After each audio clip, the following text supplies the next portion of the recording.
눈으로 한번 인사할까요? 잘 오셨습니다. 오늘 산부 예배 나온 여러분들을 주의 이름으로 축복하고 또 환영합니다. 저는 주일날 소아시아 7교회를 살펴보고 있습니다. 오늘은 세 번째로 버가모 교회를 좀 다루려고 합니다. 지도를 잠깐 보여주면은요, 이 버가모 교회는 사도 요한이 반모섬에서 지금 편지를 쓰고 있죠. 녹색 글자가 나와 있죠. 그리고 이쪽 내륙 지방으로 반모섬에서 가까운 지역이 예베소, 오히려는 서모나, 사대, 보아디라, 그 다음에 저 끝에 버가모라고 하는 지역이 보이죠. 오늘은 그곳에 있었던 이제 교회에 대해서 말씀을 좀 나누려고 합니다. 버가모 지역은 소아시아의 수도였습니다. 이 지역에 살고 있었던 사람들은 그 자긍심이 대단했을 거라고 봅니다. 특별히 이 지역은 학문의 도시로도 유명했는데요. 유베네스라고 하는 도서관이 이 지역에 있었는데, 그 당시는 종이가 없었던 시대라 양피지로 책을 만들었는데, 그 책이 20만 권이 그 유베네스 도서관에 있었습니다. 이것은 엄청난 거죠. 그러니까 학문의 헬라 철학이었지만 학문의 중심지였습니다. 특별히 이 지역은 종합 의료시설인 아스클레피움이라는 지금 말로 말하는 병원이 있었습니다. 이 병원은 모든 병의 진료를 받을 수 있는 것들이 갖춰진 대형 병원이었죠. 그 당시만 해도. 그래서 로마의 황제들이 이 병원을 찾아와서 진료를 받을 정도로 이 지역의 의료기술이 상당히 뛰어났던 지역임을 우리는 알 수 있습니다.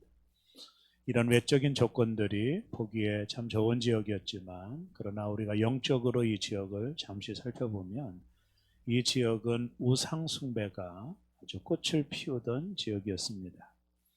예베소 지역이 황제숭배의 발원지라면 버가모 지역은 황제숭배를 꽃을 피운 지역으로 이 버가모 지역이 드러나게 돼요.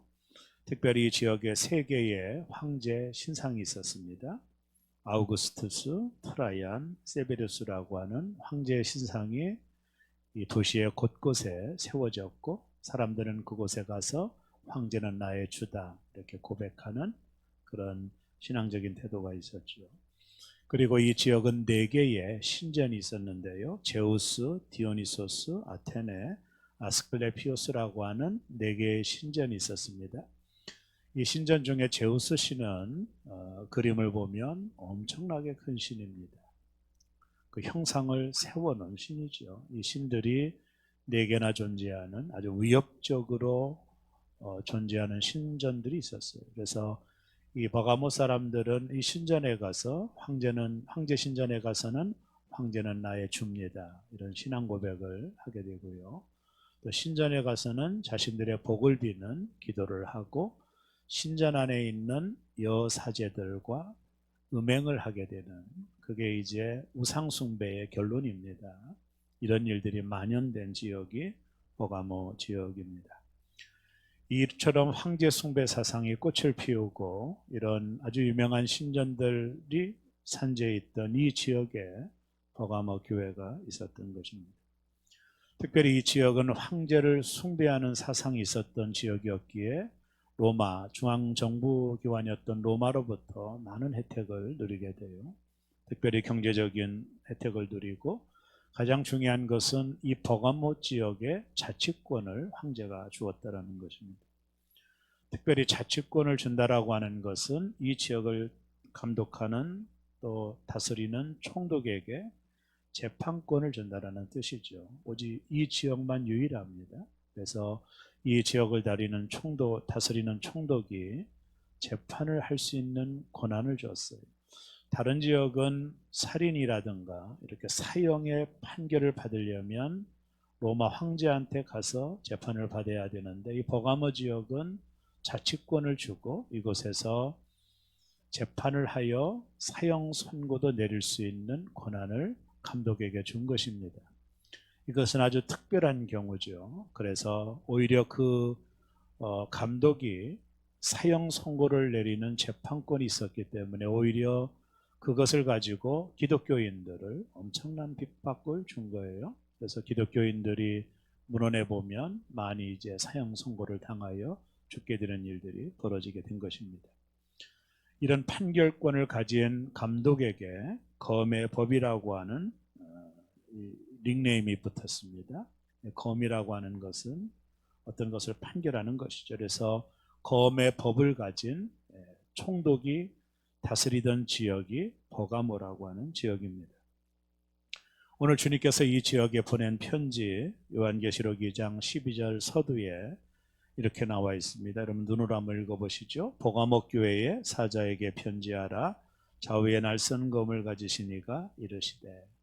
오늘 이 편지의 내용, 특별히 소아시아 교회의 성도들에게 보낸 편지의 서론 부분들이 다 달라요. 일곱 금 촛대 사이로 다니시는 이가 가라사대, 여러 가지 예수님을 소개하는 장면들이 나오는데, 특별히 버가모 교회에게 보낸 편지에서는 좌우에 날쌘 검을 가진 이가 이르시되 이렇게 표현하고 있습니다. 아까도 조금 전에 말씀드렸듯이 이 지역은 검의 법이라고 하는 이 자치권을 가지고 있는 지역이어서 이 총독이 사람을 죽일 수도 있고 살릴 수 있는 권한을 가진 지역이기에 예수 그리스도를 좌우에 날쌘 검을 가지신 분으로 소개함으로 진정한 판결과 진정한 재판권, 사람의 생사화복을 주관하시는 분은 총독이 아니라 예수 그리스도임을 비유적으로 설명하고 있는 것입니다. 오늘 이 버가모 교회에게 속한 교회에게 보낸 편지 중에는 칭찬과 책망을 겸하여 주고 있는데요, 당근과 채찍을 하고 있습니다. 아주 귀하게 살펴봐야 될 본문이라고 봐요. 자, 먼저는 이 버가모 교회를 예수님께서 칭찬을 하십니다. 첫 번째 칭찬의 내용은 믿음을 버리지 않았다, 이게 칭찬하셨어요. 버가모 교회 성도들은 우상으로 만연된 도시 안에서 그들의 유혹에 넘어지지 않고 황제가 우리의 주라는 것을 거부하고 예수 그리스도만이 우리의 주라고 하는 이 신앙 고백을 통해 그들은 믿음을 지킨 것입니다. 아까도 모두에 말씀드렸지만 이 지역은 황제 숭배 사상이 문화입니다. 그렇게 하는 것이 당연한 이 지역에서 황제 앞에 절하지 않고 예수 그리스도가 우리의 주라고 고백하는 그 믿음을 갖기는 상당히 어려운 환경들이었음에도 불구하고 버가모 교회 성도들은 그곳에서 믿음을 지킨 것입니다. 그 내용을 계시록 2장 13절이 이렇게 설명하고 있죠. 내가 어디에 사는지를 내가 아노니 거기는 사탄의 권자가 있는 데라. 내가 내 이름을 굳게 잡아서 내 충성된 증인 안디바를 너희 가운데 곧 사탄이 사는 곳에서 죽임을 당할 때에도 나를 믿는 믿음을 저버리지 아니하였도다. 나를 믿는 믿음을 저버리지 아니하였도다. 예수님의 칭찬이죠. 얼마 전에 CCM 가수였던 소양이라는 가수를 여러분은 익히 아실 것입니다. 아주 옥타브가 높은 노래로 사람들에게 감동을 주는 가수, 이 CCM 가수가 책을 하나 썼는데 마라나타라고 하는 책을 썼습니다. 특별한 경우입니다. CCM 가수가 책을 쓰는 것이 좀 특별한 경우죠. 제가 자료를 봤더니 몇 권의 책이 또 있더라고요. 이분이 이 마라나타 부제가 7교회 이야기 요한계시록을 가지고 소양이라는 가수가 책을 쓴 거예요. 이 책에 제 눈에 들어왔던 한 글이 있습니다. 이런 말을 합니다. 나는 교회 다니는 사람이니까 주님 편이다 라는 생각은 잘못된 신앙이다. 아주 생각하고 또 깊이 생각해야 될 메시지를 우리에게 전해주고 있는 것이죠.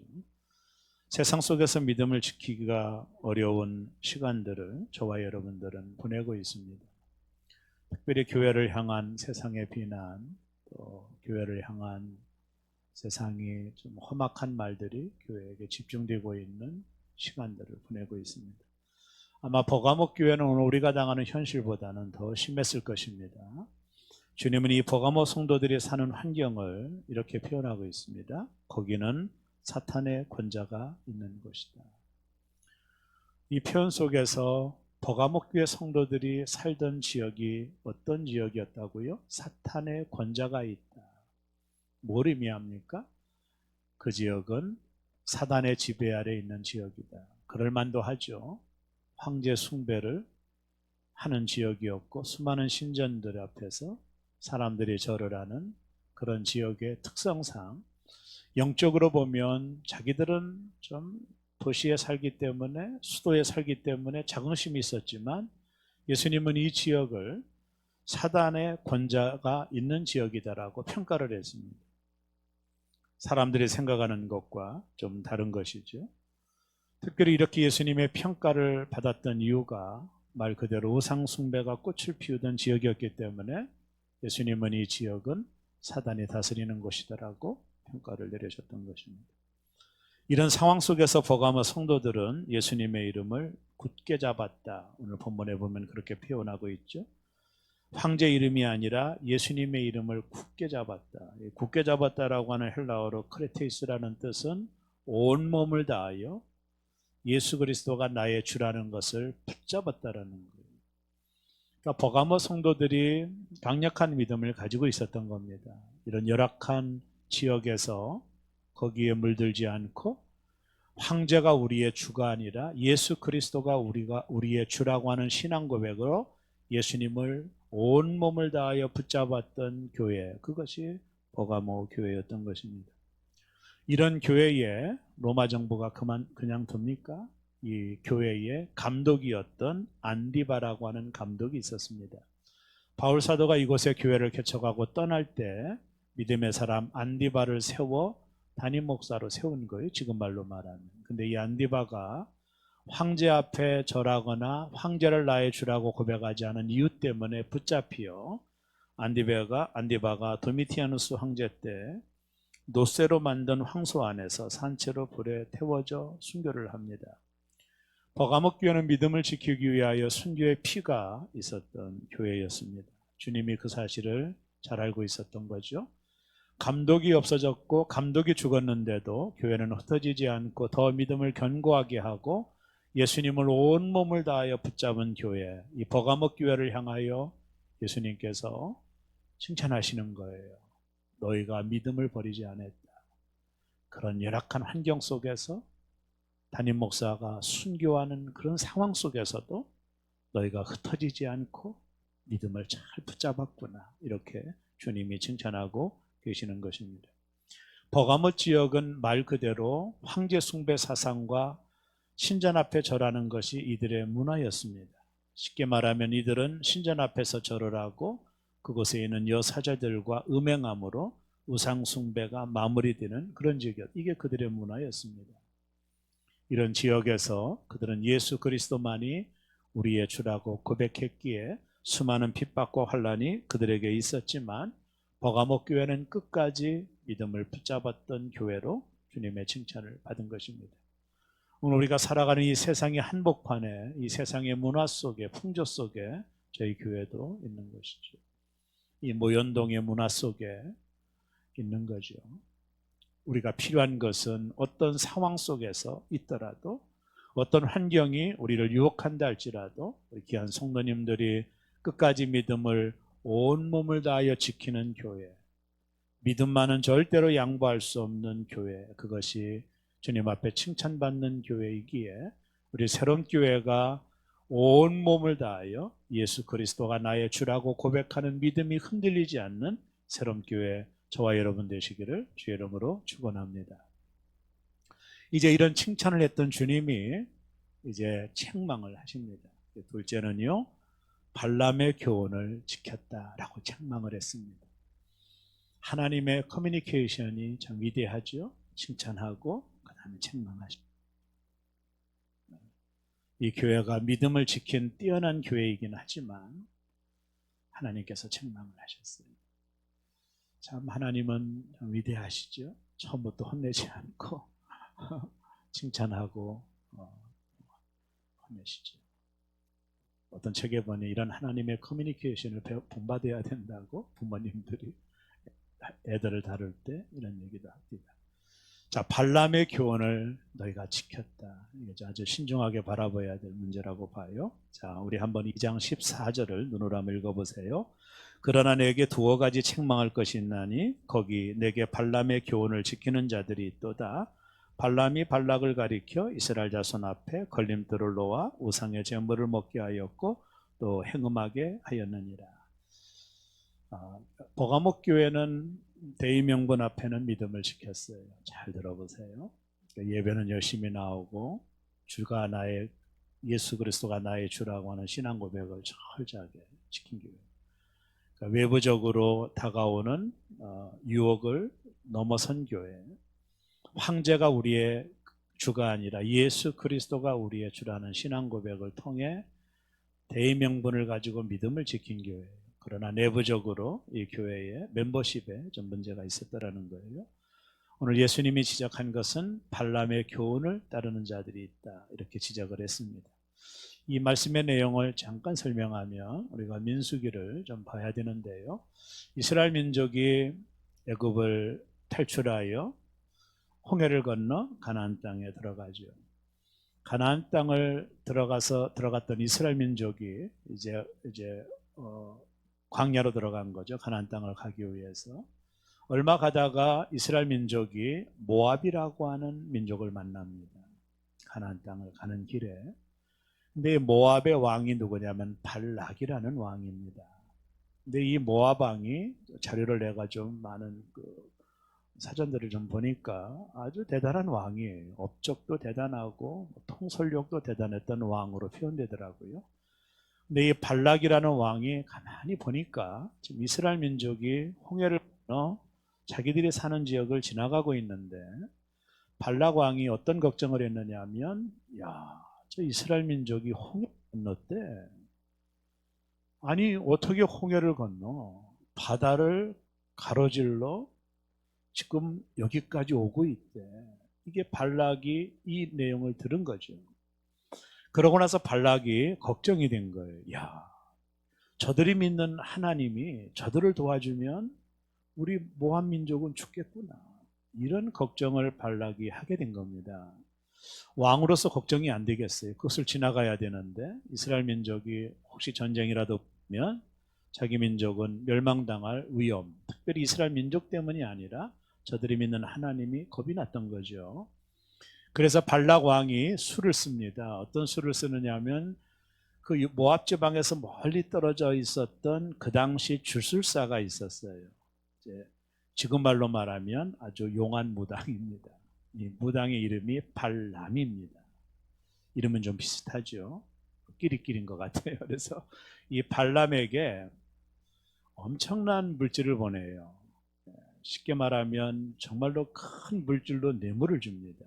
줘가지고 좀 나에게 좀 와달라. 그러나 발람은 가지 않죠. 왜냐하면 발람은 이방 주술가였었지만 하나님을 알고 있었어요. 그러니까 발람은 움직이지를 않아요. 그러니까 발락이 더 많은 물질을 또 보내요. 한 번만 좀 와달라. 그러니까 이 물질에 눈이 먼 발람이 옵니다. 모압 땅에. 왔을 때 발락 왕이 뭐라고 부탁하냐면, 이스라엘 민족이 지금 저곳에 있는데 네가 높은 데 가서 이스라엘 민족을 저주를 좀 해달라. 그러면 그 저주가 임할 것이니까 저주를 좀 부탁하. 다른 거 하지 말고 네가 손을 들어서 좀 저주를 해달라고 부탁을 합니다. 그때 발람이라고 하는 이 무당이 그걸 허락을 해요. 돈을 너무 많이 받아가지고 먹은 것이 있어서 허락을 해요. 그래서 산에 올라가서 이스라엘 백성들을 저주를 합니다. 그런데 참 신기한 게 저주를 하는데 자꾸 축복이 나오는 거예요, 입에서. 그러니까 발람이 이해할 수가 없는 거예요. 저주를 하는데도 아니 하나님의 간섭이죠. 계속 축복이 나오니까 발람이 더 이상 저주를 할 수 없게 됩니다. 그래서 발락 왕을 찾아가서 더 이상 내가 저주를 못하겠다. 내가 저주만 하면 축복이 나오는데 불가능하다. 난 여기서 모든 걸 끝내겠다라고 말을 합니다. 그때 발락 왕이 발람에게 더 많은 돈을 또 줍니다. 지금 말로 말하면 엄청난 뇌물을 주어서 좀 방법을 좀 찾아봐라, 이렇게 말을 해요. 그때 이 발람이 뇌물을 받고 그냥 있을 수 없어서 어떤 생각을 하게 했느냐 하면, 모압 지방에 아름다운 여자들 한 1000명가량을 모집을 해라. 그리고 그 여자들을 아주 이쁘게 단장을 시켜서 이스라엘 남자들을 갈대밭으로 유혹을 해가지고 그들하고 행음을 하도록 만들어라. 왜 이런 제안을 발람이 했느냐면 하나님이 심판하도록 하게끔 만들기 위해서예요. 이게 발람은 아주 탁월한 생각을 한 거예요, 실은요. 그래서 발람의 말을 들었던 발락 왕이 모압 여자들을 다 모아서 아주 단장을 시키고 이스라엘 남자들을 유혹을 했어요. 그러니까 이 이스라엘 남자들이 그 유혹에 다 넘어가서 갈대밭에서 행음을 했습니다. 자, 이것이 문제이긴 하지만 더 큰 문제는 뭐냐면 모압의 신전에 가서 여자들의 꼬임에 넘어가 신전 앞에 우상 앞에 절을 했어요. 행음과 우상 숭배를 이스라엘의 남자들이 범하게 된 것입니다. 발람의 꾀에 넘어져서 범하게 된 거예요. 그때 장면이 민수기 25장 1절과 3절이 나오는데요. 한번 좀 읽어볼까요? 중요하기 때문에. 이스라엘이 시딤에 머물러 있더니 그 백성이 모압 여자들과 음행하기를 시작하니라. 그 여자들이 자기 신들에게 제사할 때에 이스라엘 백성을 청하매 백성이 먹고 그들의 신들에게 절함으로 이스라엘이 바알부올에게 가담한지라 여호와께서 이스라엘에게 진노하시니라. 행음을 한 것으로 끝나는 것이 아니라 이들이 믿는 신전 앞에 절을 한 거예요. 우상의 그 제물을 먹고. 이때 하나님이 노하셔서 이스라엘 백성을 2만 4천 명을 죽입니다. 하나님이 엄청난 심판이죠. 이스라엘은 발람의 꾀에 넘어간 거예요. 그로 인해 하나님께 진노를 받고 연병에 걸려 2만 4천 명이 광야에서 죽습니다. 이것이 발람의 교훈이에요. 여러분, 발람의 교훈은 무엇을 상징할까요? 왜 예수님께서는 버가목 교회 성도들에게 발람의 교훈을 따르는 자들이 있다라고 지적을 하셨을까요? 다는 아니겠지만 이 발람의 교훈을 따르는 자들은 어떤 자들이었음을 알 수 있을까요? 금방 말씀드렸듯이 세상의 가치를 따르는 사람들이에요. 이것이 대단히 중요한 메시지인데요. 한마디로 말하면 버가목 교회 안에 대외적으로는 하나님을 믿어요. 예배는 드려요. 오늘날로 말하면 주일을 거룩하게 드려요. 11조도 철저하게 지킵니다. 봉사도 하고 충성도 합니다. 그러나 이들이 세상에 나가서는 발람의 교훈을 따르는 삶을 살아는 거예요. 쉽게 말하면 이들이 어떤 짓을 했느냐면 버가목 교회 성도 중에 예배를 드리고 밖에 나가가지고 신전 앞에서 절을 하고 우상이 만든 음식을, 우상 앞에 바친 음식을 먹고 거기 있는 신전의 사제들과 음행을 하는 짓을 하는 성도들이 교회 안에 있었다라는 거예요. 이해가 되지 않는 거죠. 한마디로 말하면 한쪽 발은 교회에 있고 한쪽 발은 세상에 있는 성도들이 버가목 교회 안에 있었다라는 것입니다. 왜냐하면 그것이 그 당시 문화였어요. 여기에 빠져있는 이중적인 삶을 살았던 성도들이, 혼합주의에 빠진 성도들이 이 버가목 교회 안에 있었다라는 것을 예수님이 지적을 하고 있는 거예요.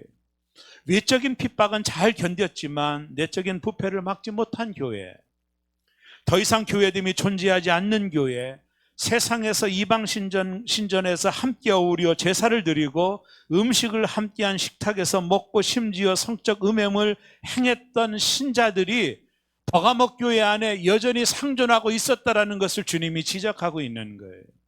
발람의 꾀에 넘어진 신자들이 교회 안에 있었다라는 것입니다. 여러분, 지금 한국 교회는 어떤가요? 여러분 어떻게 바라보시나요? 겉으로는 신앙생활을 다 잘하는 것처럼 보일 수 있지요.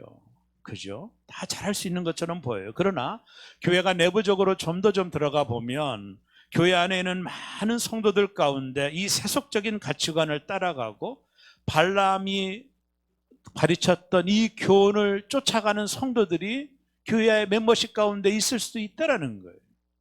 한마디로 말하면 우상숭 앞에 절을 하고 또 세상과 세상의 탐욕 앞에 고개 숙이는, 어찌 보면 영적으로 보면 세상과 간음하고 있는 멤버십을 가진 성도들이 교회 안에 있을 수 있다는 거예요. 오늘 그것을 지적하고 있는 것입니다. 특히 현대의 거대한 신은 만모니즘이지요. 성경은 많은 부분이 만문에 대한 경고를 합니다. 주경학자들에 의하면 성경에 기도라는 교훈이 400번 나오고 돈에 대한 교훈이 2000번이 나온다고 그래요. 예수님의 비유가 38개인데 그중에 12개가 물질에 대한 비유입니다. 무엇을 의미하나요? 신앙생활에 있어서 신자는 물질에 대한 태도가 중요하다는 것을 가르쳐주고 있는 거예요. 오늘 이 자본주의 사회 속에서 현대교회 안에서 성도들이 만모니즘을 따라가는 가치관을 가지고 있다는 겁니다. 특별히 만모니즘을 삶의 가치관으로 삼을 때 하나님은 수단이 되어버리고 마는 거예요.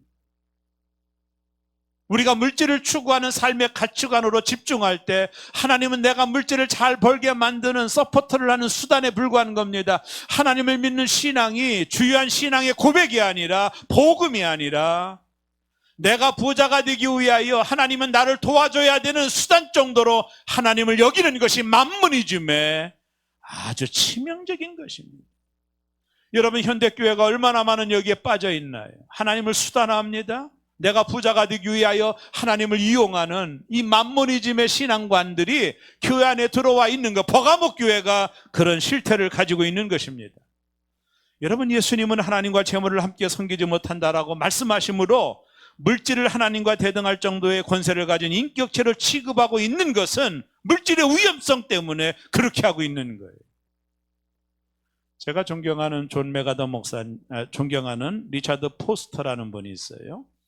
이분이 쓴 책 중에 돈, 섹스, 권력이라고 하는 책은 신학생들이 읽어야 되는 유명한 책입니다. 이 책에 리차드 포스터가 이런 말을 했습니다. 한번 들어보세요. 돈은 도덕적으로 중립적인 어떤 것이 아니며 단지 그 돈에 대한 우리의 태도여에 따라서만 좋거나 나쁜 방법으로 사용될 수 있는 자원에 불과한 것도 아니다. 만몬은 우리를 지배하려고 추구해오는 하나의 힘이다. 현대교회 안에 성도들이 소위 변형신학, 하나님 믿으면 잘되고 축복받는다라고 하는 이 만몬이죠. 이게 발락의 교훈이거든요. 이 교훈을 따라가게 될 때 하나님은 목적이 아니라 수단이 됩니다. 여러분 이것은 엄청난 거예요.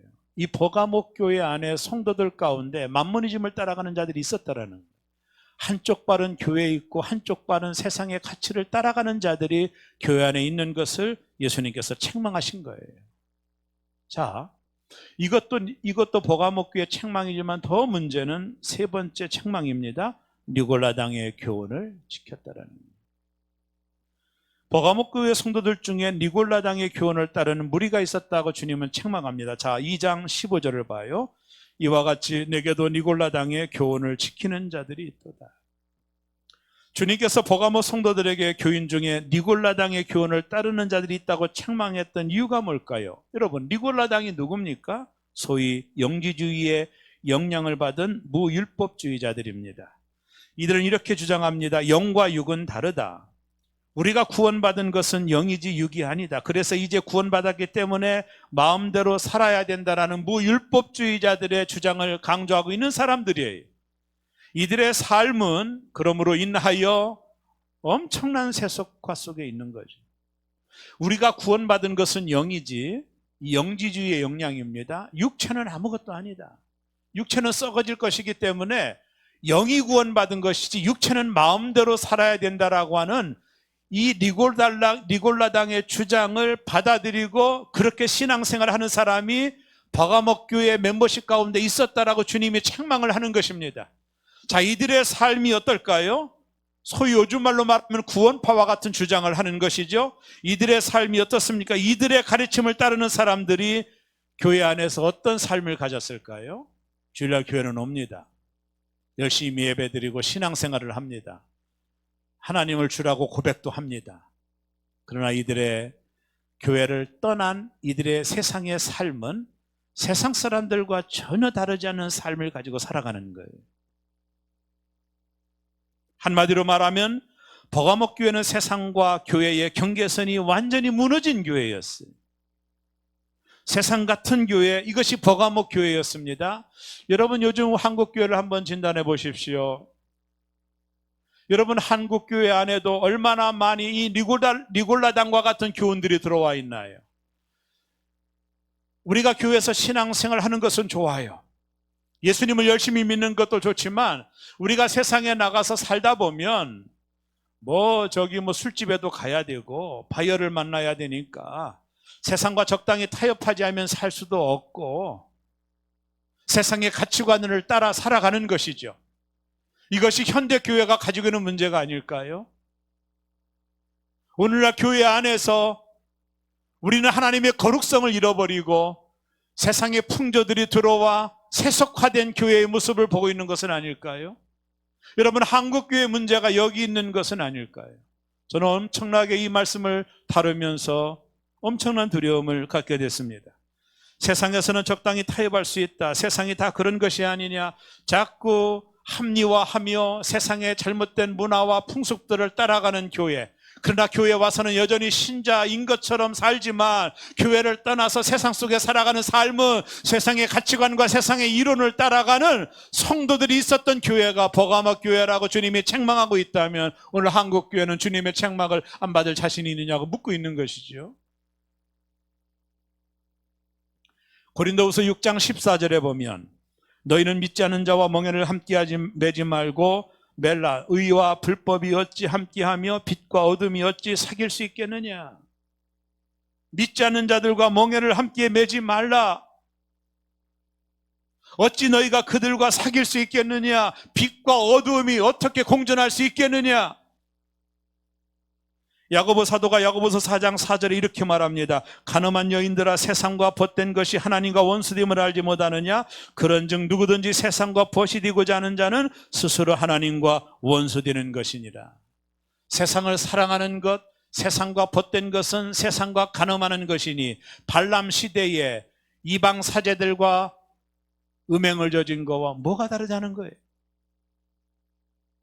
세상을 사랑하고 세상과 벗된 것은 세상과 가늠한 것인 음행의 죄를 범한다라는 것입니다. 발람 시대에 이스라엘 민족들이 이방 신전 앞에서 여사제들과 음행을 벌인 것과 뭐가 다르냐고 묻고 있는 거예요. 버가모 교회 성도들은 세상과 벗이 됐어요. 그것은 결국 하나님과 원수된 것임을 그들은 스스로 깨닫지 못한 거예요. 세속화죠. 세상의 가치를 교인들이 따라가는 거예요. 그러니까 교회 같은 세상이 되어버리는 거죠. 우리는 자정 능력이 없어지는 거예요. 그러니까 세상 속에서 세상이 교회를 향하여 손가락질을 하는 거죠. 오늘날 많은 성도들이 적당히 세상과 벗이 되려고 합니다. 성도는 세상의 가치를 따라가면 안 됩니다. 세상의 것들을 하나님보다 더 사랑하면 안 되는 거죠. 요한일서 2장 15절과 17절을 우리는 주의 깊게 살펴봐야 됩니다. 이 세상이나 세상에 있는 것들을 사랑하지 말라. 누구든지 세상을 사랑하면 아버지의 사랑이 그 안에 있지 아니하니 이는 세상에 있는 모든 것이 육신의 정욕과 안목의 정욕과 이생의 자랑이니 다 아버지께로부터 온 것이 아니요 세상으로부터 온 것이라. 이 세상도 그 정욕도 지나가되 오직 하나님의 뜻을 행하는 자는 영원히 거하느니라. 주님은 발람의 교훈을 쫓아가고 있었던 버가모 교회 성도들에게 세상과 짝이 되어 그들을 세상을 사랑하는 영적인 간음을 벌이고 있었던 버가모 교회 성도들에게 주님은 이렇게 말씀을 하셨어요. 요한계시록 2장 16절이죠. 그러므로 회개하라. 그리하지 아니하면 내가 내게 속히 가서 내 입의 검으로 그들과 싸우리라. 오늘 조국 교회가 주님의 음성을 여기 있는 부족한 종부터 들어야 되는 시대의 한복판에 있는 것 같습니다. 세상 같은 교회. 주님이 검을 드시겠다라는 거죠. 회개해라, 돌이키라는 것이죠. 세속화해서 적당히 세상과 타협하는 태도에서 하나님께 돌이키라는 거예요. 여러분, 제가 존경하는 존 메가더 목사님, 아마 이번에 책은 제가 거의 아마 읽었을 겁니다. 이번에 쓴 책 중에 예수님의 경고라고 하는 아주 유명한 책이 있습니다. 이 책에서 존 메가더 목사님이 이런 얘기를 합니다. 세상은 결국 다 지나가고 없어질 것이다. 그러나 오늘날에는 이 사실을 믿지 않는 것처럼 보이는 교회들이 너무 많다. 많은 교회가 세상 문화에 깊이 물들어 있는 탓에 그로 인한 부패한 영향이 자기들에게 미치고 있다는 사실을 인식하지도 못하고 있다. 많은 교회가 세상 문화에 깊이 물들어 있는 탓에 그로 인한 부패한 영향이 자기들에게 미치고 있다는 사실을 인식조차도 못하고 있다는 거예요. 우리 권사님들 경험이 있죠? 옛날 푸세식 화질에 들어가면 처음에 얼마나 그 암모니아 냄새가 나요? 근데 한 5분 앉아 있으면 냄새 안 나죠. 익숙해진 거죠. 이 존 메가더 목사님의 강조는 그거예요. 우리가 너무 세상 문화에 너무 함몰되어 있어서 우리가 그 문화의 영향을 받는 것조차도 생각 못하는 자생 능력이 없다는 거예요.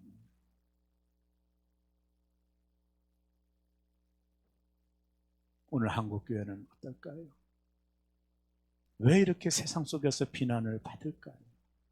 교회가 만문이즘을 쫓아가고 세상의 풍조와 세상의 철학과 이념들을 교회가 가감없이 받아들이는 거예요. 유람선 같은 교회 되어버린 거죠. 오늘 주님이 마지막 말씀하죠. 요한계시록 2장 17절입니다. 귀 있는 자는 성령이 교회들에게 하시는 말씀을 들을지어다. 이기는 그에게는 내가 감추었던 만나를 주고 또 흰돌을 줄 터인데 그 돌 위에 새 이름을 기록할 것이 있나니 받는 자밖에 그 이름을 알 사람이 없느니라. 이기는 자에게 감추었던 만나와 흰돌을 줄 것이다. 감추었던 만나가 뭔가요? 출애굽기를 보면 하나님께서 모세에게 만나를 항아리에 넣어 간수하라고 하셨죠. 이 명령에 따라 아론의 항아리에 만나를 감추었습니다. 그럼 이 감추인 만나는 무엇을 의미할까요? 예수 그리스도시죠. 예수 그리스도는 감추인 분입니다. 아무나 그분을 발견하는 게 아니에요. 마태복음 13장에 보면 보화를 발견한 농부의 비유가 그걸 잘 드러내고 있어요. 그 보화를 많은 분들이 발견하는 게 아니에요. 예수 그리스도는 많은 분들에 의하여 발견되는 게 아니에요. 예수 그리스도가 생명의 떡이라고 했잖아요. 이스라엘 민족이 광야 40년 사는 동안에 먹었던 만나를 먹은 사람은 다 죽었어요. 먹고도 다 죽었어요. 그러나 예수 그리스도가 생명의 떡이신 그분을 먹는 자, 그분을 받는 자, 그분을 선물로 누리는 자에게는 영원히 죽지 않은 영생의 축복을 주겠다라는 거예요. 누구에게? 이기는 자에게 영원히 굶주리지 않는 영생의 축복인 만나를 예수 그리스도를 너희에게 주겠다라고 약속하는 거예요. 그럼 이 만나를 누리는 자가 누굴까요? 이기는 자에게 이 만나를 하나님이 주시겠다는 거예요. 요한복음 6장 35절 보십시오. 예수께서 이르시되 나는 생명의 떡이니 내게 오는 자는 결코 줄이지 아니할 터이요 나를 믿는 자는 영원히 목마르지 아니하리라. 생명의 떡 대신 예수 그리스도, 우리에게 영생을 주시는 예수 그리스도를 이기는 자에게, 이기는 교회에게 내가 줄 거라는 거예요. 그 다음에 흰돌은 뭡니까? 많은 이야기가 있지만 로마법정에서 쉽게 보는 장면인데요. 법관이 유죄 판결을 내리는 자에게는 검은 돌을 주고 무죄 판결을 내린 자에게는 흰 돌을 준 거예요. 흰 돌은 승리의 돌이에요. 주님께서 우리가 세상과 타협하지 않고 끝까지 믿음을 지키고 하나님 앞에 설 때 흰 돌을 주시겠다라고 약속하는 것인데 오늘 말씀해 보니까 그 돌을 받는 자만 아는 돌이라는 거예요. 그 돌 위에 이름이 새겨져 있는데 그 새김의 이름을 받는 자만 아는 이 승리의 돌을 주님이 주시겠다고 약속하고 있는 것입니다. 지금 한국교회는 회개가 필요하죠. 저 같은 부족한 목사로부터 회개가 필요합니다. 세상의 논리, 세상의 가치, 세상의 기준을 적당히 따르고 있지 않나 점검해야 됩니다. 지금 한국 교회는 세상과 같은 교회가 되었어요. 세상의 가치들이 교회 안에 너무 많이 들어와 있습니다. 너희는 이 세대를 본받지 말라 하였는데, 그러나 교회가 지금은 너무나 세상적인 가치들을 따라가고 있습니다. 교회의 가치는 거룩입니다. 우리에게 또 다른 복음이 필요한 게 아니에요. 이미 나에게 전해져 있는 이 복음을 순전하게 지키는 거룩함이 회복이 돼야 돼요. 교회가 그 거룩함을 잃어버리면 그때부터 교회는 능력을 상실해지는 것입니다. 지금의 교회는 세상과 구별이 없어졌어요. 교회가 발람의 교훈을 쫓아갑니다. 니골라당의 가르침을 따라갑니다. 너무나도 많이 세상과 타협하는 교회의 모습을 가지고 있습니다. 다시 한번 교회의 거룩성을 회복해야 돼요. 여기는 저부터 이미 전해진 하나님의 복음의 거룩성을 붙들고 세상의 가치에 저항을 해야 됩니다. 세상의 문화에 저항을 해야 됩니다. 예수 그리스도가 나의 주라고, 그분이 나의 생명의 떡이라고, 그분이 나에게 힘들을 주실 것이라고, 그런 성도의 삶을 저와 여러분들이 어렵지만 살아가야 돼요. 존 메가더 목사님이 말씀한 대로 지금은 교회 안에 너무 세속화가 돼서 우리 스스로 세속화된 것을 모르고 있는 시대 속에 우리가 있는지도 몰라요. 다시 한번 우리 새로운 교회가 주님의 거룩성을 회복하고 이 복음을 온전히 지키고 세상 속에서 빛과 소금의 역할을 감당하는 거예요. 교회의 가장 중요한 것은 거룩성이죠. 그 거룩성을 잃어버리면 모든 것을 잃어버리기 때문입니다. 사랑하는 여러분, 오늘 한국교회는 어떻습니까? 자생 능력이 도대체 있는 것입니까? 스스로 문제가 있다는 것을 진단할 수 있는 것입니까?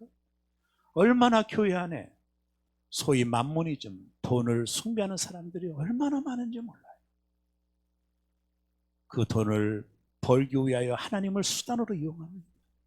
돈이 최고입니다. 손해나는 것은 결코 용납하지도 않아요. 그리고 니고달랑의 교훈, 세속적인 교훈을 따라가는 성도들이 많이 있지 않을까요? 사랑하는 여러분, 우리 새롭게 성도 여러분, 우리가 이깁시다. 끝까지 이 복음을 붙듭시다. 이 세속화에 물들지 맙시다. 거룩성을 회복하십시다. 그래서 할마다 하나님께서 우리 교회에게 날마다 부어주는 생명의 떡으로 기쁨을 누립시다. 날마다 승리하는 신도를 받는 교회가 되기를 주의 이름으로 축원합니다. 이 은혜가 우리 교회가 있기를 원하며, 세상이 다 그렇더라도 우리만은 복음의 거룩성을 지켜갑시다. 피 터지게 한번 싸워봅시다.